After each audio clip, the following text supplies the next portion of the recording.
गुरु के कांगन माला लहदार कंगन पेनहले बानी। गुरु के कांगन माला लहदार कंगन पेनहले बानी।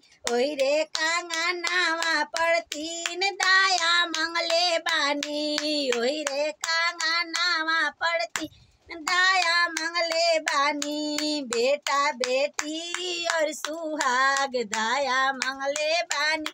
बेटा बेटी और सुहाग दाया मंगले बानी। गुरु के कांगन लहदार कंगन पेनहले बानी। गुरु के कांगन लहदार कंगन पेनहले बानी।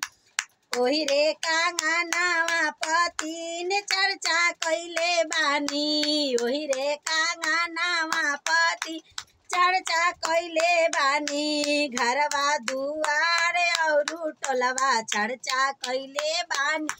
घरवा दुआर और टोलवा चर्चा कैले बानी।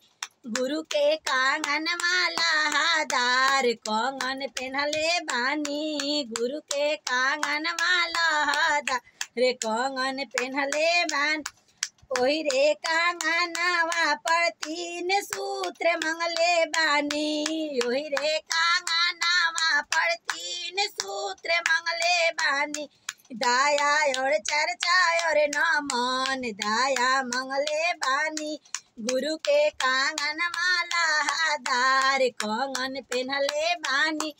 गुरु के कांगन लहदार कंगन पेनहले बानी। दाया से दाया मिली है चारा से ज्ञानमा हो। दाया से दाया मिली है चारा से ज्ञानमा हो। न मन से होई है कल्याण न मन मंगले।